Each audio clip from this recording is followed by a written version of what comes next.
Thursday, the 6th of February. Thanks for joining us on Hooked on Sport. I'm Wallace Long. In this episode, we'll hear what's caught Hooky's eye this week in sport, including his local SA Sports Wrap.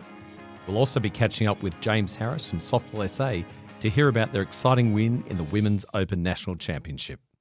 G'day, Hooky. Hey, Wallace, mate. What an amazing week of sport. And we've got so much coming up as well. Live Golf is on our doorstep. I'm so excited. Sheffield Shield's about to restart. I'm sure we'll be talking cricket next week. But how are you? Oh, mate, I'm very well indeed. Thank you. Looking forward to a bit of break from the heat, but well indeed. I'm a sicko for heat. Bring it on. Give me 40 degrees all year round, I reckon. Well, Fringe is starting, so the heat will be up. Isn't it a great time of year? That sort of early March in Adelaide when there is just so much happening. I love it. I'm not a big show goer, but I just love sort of wandering around the streets and seeing people just piling in from the suburbs into the city, and in particular that eastern side. I reckon it's amazing. Oh, it's fantastic. And I think, long days, which is really good. Get up early, have a run. We'll get to that later. And we'll catch up and see how you're going. But just on, it has been, you said it's been a great week in sport. It's been a great week in SA sport. We've got Travis Head winning the Allan Border Medal, Michael Bevan, who started his career in South Australia, inducted into the Australian Cricket Hall of Fame. Yeah, no, you're absolutely right. And South Australian cricket flying at the moment. The South Australian women's team didn't have a great week. They lost both of their matches to the Queensland Fire, a little bit under strength, the South Australian team at the moment. But what an amazing story. Travis Head, kid from Gawler, was a bit of a child prodigy, had been through some up and downs in his time with South Australia, and also with Australia has been dropped a couple of times. One time, certainly at the start of the Indian series 2 years ago, inexplicably so. But yeah, the first ever South Australian to win the Allan Border Medal. It is quite incredible. I'm just so proud of him and just what he stands for in the game. Michael Bevan is an amazing story, Wallace. As you said, he began his career with South Australia that not many people know. People mostly identify him as a New South Wales cricketer, but played for South Australia when he was picked sort of from obscurity, really, when he came over to South Australia with the Cricket Academy. He was a fast bowler, but he had so many back problems. He became a batter who could bowl leg spin and, was the prototype one-day player. I've got an amazing story to tell you about him, but I want to play you some audio first. This came from an interview that he did on 5AA on Monday. It's him talking about his favourite ever innings. Take a listen to this. One of the innings that I was extremely proud of and happy with was my innings at the MCG. I think it was in 2001, 2002. We were struggling to make the finals, and we needed to win that match. And from memory, New Zealand got 250, and we were 6 for 48 or something like that. And so it was a nice long innings under pressure, and I managed to rattle off 100 or close to, I think. And so, that was an innings that stuck in my mind, and I really felt pretty proud about that one in terms of my contribution for the team. So there you go, Wallace. That was January 29 of that year. I took my dad to see that game. We flew over from Adelaide to Melbourne. We stayed at the Hilton Hotel just across the road from the MCG. Jason Gillespie, still a good friend of mine, was a very good friend of mine then, a club mate. He organised me tickets into the members. We got there about an hour and a half before the game started. I was just starting to consider getting into coaching at this point. So we had these amazing seats right down the pitch, high up in the members. It was a beautiful day. It was warm, but there was this beautiful cooling breeze coming from the south and blowing into our face, which kept us nice and refreshed. New Zealand batted first. They got about 250, and the evening turned. It got a bit cooler. I ran back to the Hilton, got the little jumpers that we had to try and stay warm. Australia were in all sorts of trouble. I think he said it's 6 for 46 in that clip. I don't think that was right, but I do remember we were halfway through the Australian innings. They were 6 for 94 at the 25 over mark. And by this stage, Wallace, it had got freezing.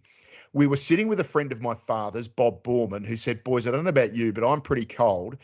If you want to stay and watch the cricket, that's fine. But if you don't, if you're ready to go, looks like Australia's done. Why don't we nip into Chinatown and we'll grab a nice evening feed and make a bit of a night of it. We've been at the cricket 7.5, 8 hours. It was freezing cold. It was unpleasant. Yeah, come on, let's go. So we walk out of the ground, get a cab into Chinatown. Bob knew exactly where to go. We had this amazing experience. Chinese was just beautiful. 90 minutes later, we go back out of the restaurant. There's a cab.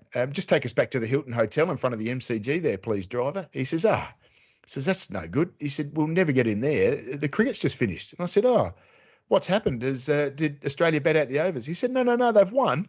What are you talking about? They were 6 for 94 chasing 245. He's going, yeah, it's one of the most amazing performances from an Australian team. Got in the cab. We could not get back within about 500 metres of the Hilton Hotel because of the streams of people walking out of the MCG and back into town. And so we got out of the cab, started walking against the flow of the people, and there was a girl who was all excited. And I said to her, did Australia really win? This is before the days when you could just check this stuff on your phone. She said, yeah, it's the most amazing game I've ever seen in my life. And so I'm getting text messages from Jason Gillespie. Can you believe the tickets that I organised for you? What an amazing experience that must have been for you. And all I could reply was, yeah, Jason, absolutely amazing. Never seen a better game. Well, I never saw the game. I never saw the finish when Michael Bevan and Andy Bickle from nowhere conjured this incredible victory. So, yeah, always stay to the end is a good lesson to learn out of that one, Wallace. Because 100%. We snuck away early and missed a lot. Did you see any of Michael Bevan's batting? Well, he was in at the time. So he came in at number 6 and Australia was 6 down when we left. So I reckon he was batting with Shane Warne, and Warne made about 20-odd, got out. Brett Lee made about 30-odd and got out. And then I reckon it was Andy Bicker with Australia. It must have been 8 out. And I think he scored 15 off about 7 or 8 balls, and Australia won with 3 balls to spare. So, yeah, I actually also didn't attend the last day of the amazing Adelaide Test about 4 years later when Australia came from nowhere to win on the last day. So maybe it's the best thing for Australia if I have tickets and don't turn up, because they seem to win from nowhere. Hey, while we're talking cricket, I see there was an article in the paper this week by Crash Craddock, maybe suggesting Travis Head should never be captain of Australia. What are your thoughts? It caught my eye, Wallace. Well done pointing this out. This was an opinion piece from Crash. It wasn't necessarily a news piece, but it certainly came from a position of authority that there are genuine questions about whether Travis Head is a right fit to be the captain of the Australian Test team. And I think that would be a gross misassumption on the maturity of Travis Head and of Australian cricket itself. Head is demonstrably qualified. He's smart. He's assertive. He knows the roles of an Australian cricket team, and he has even promoted the concept that we should be more flexible with the way that Australia should play its Test cricket. Now, I accept he's not an accomplished public speaker like Patrick Cummins obviously is, but those skills will develop, and that should not be a disqualifier either. He's captained South Australia, and it never curtailed his spirit in all of the period that he did it. He's not captaining the team anymore, but that's only because he's routinely unavailable. He has an exemplary behavioural record, and I think he would make an ideal fit as captain of the Australian cricket team. I am always a little bit irked by this. I just reckon if he came from New South Wales or Victoria, there would never be any sense that he shouldn't be the captain of the Australian cricket team. But we always just put a bit of a quirky spin on South Australians. I think that would be a terrible mistake to overlook Travis Head as the next captain of the Australian cricket team. I certainly hope that's not the case by the powers that be, and that's just Crash, I guess, having a bit of a thought bubble in his own mind, and maybe this is something that the Australians consider. But I expect certainly in the next 24 months that Travis Head becomes the 48th captain of the Australian Test team. If you're enjoying this podcast, I'd encourage you to take a listen to Beyond the Club. It's a project I've been working on with Flinders University. Now I co-host it with Professor Sam Elliott, and we break down all the latest research on how to maximise the experience of junior and club athletes. There's a range of resources, special guests, and cutting-edge info on how you can make your club a safer, happier place for your kids and their club mates. Beyond the Club, wherever you get your podcasts. Now, Live Golf is starting in Saudi this week ahead of Live Adelaide. Yeah, you're right. It's going to be interesting because traditionally what has happened with Live Golf here in Adelaide is there's been at least a week off beforehand. So the players arrive it's generally coincided with Gather Round. I don't know if you've noticed, but you always see pictures at Gather Round of live golfers sitting in corporate boxes watching Australian rules football the week before. Well, this is very different now. They're going to be playing, it starts tomorrow at the Riyadh Golf Club. It's going to be played under the lights, which is really interesting as well. So that will allow it to go a little bit more into prime time into the American market. That will be really interesting to see how a nighttime golf tournament goes. So it's good to see Liv, I guess, trying to experiment and just adding a different factor to it. We're going to see some interesting things, I think, here in Adelaide. Firstly, I've got on watch Phil Mickelson has a shoulder injury, and that will be really disappointing if he doesn't come up fit for Live Adelaide. He said he will be fit for it. He's going to miss the Saudi Arabian tournament, but he should be fit for Adelaide. They've brought in Ollie Schneiderjans as his replacement, who's a story in his own right. I won't go into too much detail there, but he is amazing that he's suddenly all of a sudden representing a Live franchise. So, yeah, I think the one thing we've got to think about with Liv is what is next. It's our third year. Granger signed on for 4, but what's next, Wallace? So are we going to be the long-term venue for Liv? I've probably talked about this with you before. I think the one challenge is that Grange, as great as a golf course as it is, it does lack a little bit of drama. It lacks a bit of theatre for professional golf. So if you think about the great tournament golf venues, you're talking about Augusta National, you're talking about TPC Sawgrass, Pebble Beach, Le Golf National, which even hosts the Olympics. So these are places where scoring swings can be quite extreme. There's a lot of water hazards around the place, and that's something that Grange, with its current configuration, out of its 36 holes, it uses all 18. Really, there's no water involved at all. So, yeah, there's some long-term thinking to be done about is if Grange doesn't want to put its hand long-term, and I would completely understand that, where can we take this event in South Australia to make it the long-term home of Liv? Because I would love that to be the case, but I just don't know where else it goes right now. But I can't wait. It's going to be an amazing event. Weather looks like it's going to be perfect. We should see some wind up as well, which we haven't seen at Liv in the past couple of years, which does just add to the test. We've probably got some moderate winds, and we've had really, really calm weather in April in the past. So now in February, a bit more wind around in the afternoon should be good fun. Now, the NBA mid-season trade periods happened. And would that type of trade period mid-season work in the AFL? Did you see, Wallace, Luka Doncic was traded from... I certainly did. I couldn't have missed it. From the Dallas Mavericks to Los Angeles. I mean, this has just had people with heart palpitations over in the US. They said that they wanted to improve their defense, and I think they conceded 45 points in the first quarter they played without him. I'm really uncomfortable with the concept that we should have a mid-season trade period in the AFL. And the only reason is this, Wallace. There are some players in AFL football who maybe earn $200,000 to $250,000 a year. And that sounds like a lot of money for the average wage earner here in Australia. But if you got told with a day's notice that you've got to uproot yourself, your family, your kids out of a school and move them across interstate, and this is all supposed to happen in 36 hours, I think that would be unfortunate. So if there was going to be a trade period in AFL football, I think it should probably come with a caveat that you need to be on a minimum pay wage.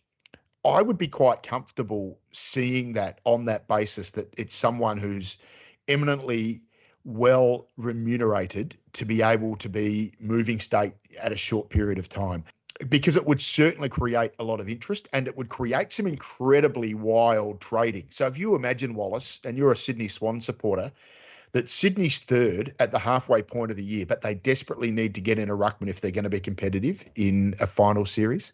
The amount of draft picks that you would throw at that sort of a problem at that point in the year, I think would be really beneficial to the club like a North Melbourne, who's happy to sell off a top quality ruckman, knowing that it might be worth 3 or 4 players to them in the next couple of years. So I'd like to see it, but I am uncomfortable with the concept that it's going to maybe come at the expense of someone who might only be on $150,000 a year and has to uproot his whole life with maybe 48 hours notice. So what we've seen in professional sport over the last several years has been change. How many professional sports do you know have mid-season trade periods? Well, it's really a fixture. You see it a lot. I mean, it's certainly a fixture of US sport, but you see transfer windows in European football right throughout all of those leagues as well. There's an international transfer window. So, Look, this is not unusual. It is really unusual in Australian sport. We've always been very uncomfortable with it. And I do feel like the AFL, that was all set, they have got in their collective bargaining agreement a deal that says that they can trigger this in conjunction with the AFL Players Association at any time. That came in last year. They didn't use it. It doesn't look like they're going to use it again this year. So maybe they've gone a little bit cold on it. But yeah, the NBA breaking into the market basically in the week of the bye ahead of the Super Bowl, I think is pretty incredible. So it certainly has some power to drive traffic and attention away from other sports. And that's always been what the AFL has done very, very well. Now, the Super Bowl's on Monday. The two teams have played 19 and 20 games respectively to make it to the Super Bowl. Last year, Sydney played 25 and Brisbane 26 to make the AFL Grand Final. Are there too many games in AFL? Oh, yeah, good question. It's at a pinch point now, isn't it, Wallace? I'm really interested in the fact that all of these teams, in particular the teams that went deep in the second half of last year, they really only have about a 17, 18 week turnaround before they're back into match sim after playing a grand final the year before. And if you look at the injury list at the moment, you're already seeing some real injury challenges that are confronting some clubs. And I mean, I don't know if this is just me, but I seem to have noticed a lot of long-term hamstring injuries, guys that are going to miss 7, 8, 9, 10, 12 weeks with a hamstring injury. So I feel like we're right on the cusp of what you can do to an elite athlete now if you're expecting them to be up and running for 30 to 32 weeks of the year. It is very, very different to the NFL where they play, as you said, 17-game minor round season, 2 or 3 finals, have a week off into a Super Bowl. And all of those players really only play half of the time. So you have a defensive unit and you have an offensive unit. And you don't have guys that are on the field 70, 75, 80, 85% of the time like you do in AFL football. So, yeah, if we want to grow revenue from here, we can't keep asking the players to play more games. I think what we do need to look at is what the NFL is doing, and it looks like they're going to move more games internationally. So we don't do that at all at the moment. Port Adelaide famously did it with China. St Kilda moved a game to New Zealand, but the NFL is going to play 8 games outside of the US from 2026 onwards, including what looks to be like a 3-year deal to play a match at the MCG. And in October 2026, it seems for everything, the announcement isn't official yet, but we're going to see the LA Rams and the Philadelphia Eagles play here. And the drive is wholly and solely on the basis that they can see that's the way that they can grow their revenue is by increasing their international market. So I think right now we're probably gone too far with AFL games, and maybe we need to see how we can invest in getting some of those games back into the US. I mean, I'm fascinated that we've got, of the 32 NFL franchises, we've got 5 Australian punters. Of all of the college teams, I think there's 61 college punters. Why aren't we playing some Australian rules football for premiership points in the US? I mean, the NRL is doing it. They've got that series in Las Vegas, and that's something that's something that I would see Australia and the Australian Football League moving towards over and above just this constant expansion of its own television rights deal by playing more and more games. Okay, Hooky, time to move on to your local sports wrap. Right, yeah, so a couple of really cool stories that have come across my desk this week. First and foremost, Izzy Bat-Doyle has run an Australian record for the half marathon. She's done it in quite incredible circumstances. She's run a 67:17. So we were talking about Tara Palm last week running 70 minutes. She's run it in 67:17. That's 30 seconds off the previous record that was set in 2000 by Karen McCann, I think it was. So this was over there in Japan. So congratulations to Izzy Bat-Doyle. It is another record, and she is just heading towards an Olympic marathon in 2028, you would probably suggest. Want to touch on local cricket. Beth Worthley has made 127 out of 170 to lead Sturt to the Women's T20 title. That was on Sunday afternoon at Adelaide Oval. I went and had a look through. That would have won. Her score alone would have been enough to win the last 16 women's T20 titles. 127 won all 16 of them, and she scored that on her own. So that's quite an incredible record. Talking about big scores, Chad Sayers won Test match for Australia straight after Sandpaper Gate. playing B1 for Grange. Don't know how he found himself in the B1s. He's got to miss the second week or something like that, but he scored 267 not out on the weekend as Grange made 507, I think they made. He was in a partnership with Lee Harding of 380. Chad's 267 not out came from 197 balls with 2 sixes and 34s. So I feel a bit sorry for the Mawson Lakes players that he had to take on the weekend. And just one to wrap up, we talked about the Camden Classic last week.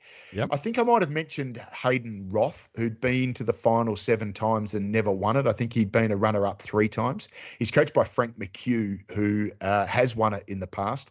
Well, poor old Hayden was runner-up yet again. Oh. So he's been in the final now 8 times, runner-up 4 times, and never won it, the poor bloke. So I tell you what, this time next year, we are going to be doing everything we possibly can to wish Hayden Roth all the best of luck. The great story out of the Camden Classic, though, Casey Allen won the 400-metre race for women over 30, and that came about an hour after Tully Allen, her daughter, had won the 400-metre race for women for girls under 18. Wonderful. So I think one of the first times ever that a mother and daughter have won on the same day. What a cool story that is. Great story. That's local sport, isn't it? Great job, Hooky.